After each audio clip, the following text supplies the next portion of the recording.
5 টাকার জিনিস 15 টাকা নিবে মেলা উপলক্ষে, সেটা তো গ্রহণযোগ্য না। বাণিজ্য মেলায় প্রতি বছরই আমি এইটা লক্ষ্য করেছি। এর জন্য অনেক সরকারের অনেক ডিপার্টমেন্টও আছে, বাজার দর ডিপার্টমেন্ট আছে।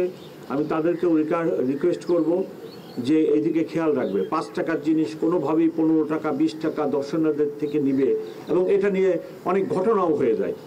সেখানে ছোটো ছোটো ঘটনা হয়, তর্ক বিতর্কের সৃষ্টি হয়।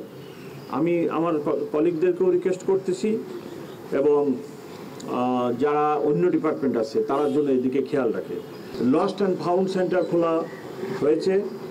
কেউ যদি হারানো যায়, লস্ট অ্যান্ড ফাউন্ড সেন্টারের মোবাইল নাম্বারও দিয়ে দেওয়া হবে।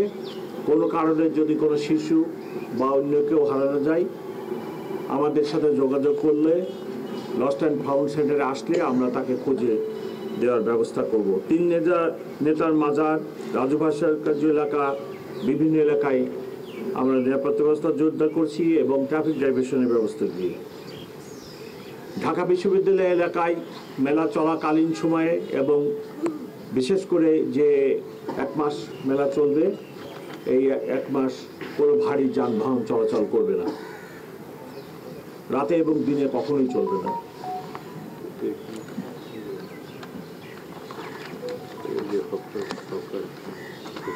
হকারদের ব্যাপারে আমরা অনুরোধ করব কোনোভাবেই জন্য যাচ্ছে তাই ভাবে যেখানে সেখানে হকাররা না বসে, এবং উচ্ছৃঙ্খল কোনো কর্মকাণ্ডে হকাররা লিপ্ত না হয়। ফুডকোর্ট আছে, চা পানির জন্য আলাদা ব্যবস্থা আছে, এদিকে করা হয়েছে। দর্শনার্থীরা সেখানে যাবেন এবং যারা চা কফি খাবেন। তবে আমি রিকোয়েস্ট করব যারা ফুডকোর্টের ব্যবস্থাপনায় আছে, অবশ্যই বাণিজ্য মেলা বা অন্যান্য জায়গায় যে গলা কাটা দাম নেওয়া হয় এটা যেন না হয়। আমার অভিজ্ঞতা মতে এবং আপনাদের অভিজ্ঞতা আছে যে বাণিজ্য মেলায় হোটেলগুলা এবং ফুডকোর্টগুলোতে খাদ্যদ্রব্যের দাম 3 গুণ আদায় করা হয়, যেটা ঠিক না। আমি আমার অফিসারদেরকেও রিকোয়েস্ট করব এই দিকে যেন খেয়াল রাখে। একটা জিনিসের দাম, 1 কপির দাম যদি কথার কথা 5 টাকা হয়, 7 টাকা নিতে পারে, 6 টাকা নিতে পারে। 5 টাকার জিনিস 15 টাকা নিবে মেলা উপলক্ষে, সেটা তো গ্রহণযোগ্য না। বাণিজ্য মেলায় প্রতি বছরই আমি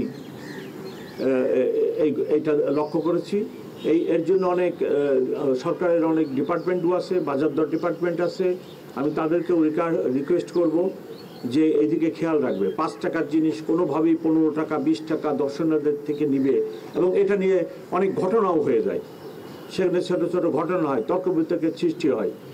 আমি আমার কলিগদেরকেও রিকোয়েস্ট করতেছি, এবং যারা অন্য ডিপার্টমেন্ট আছে তার জন্য এদিকে খেয়াল রাখে।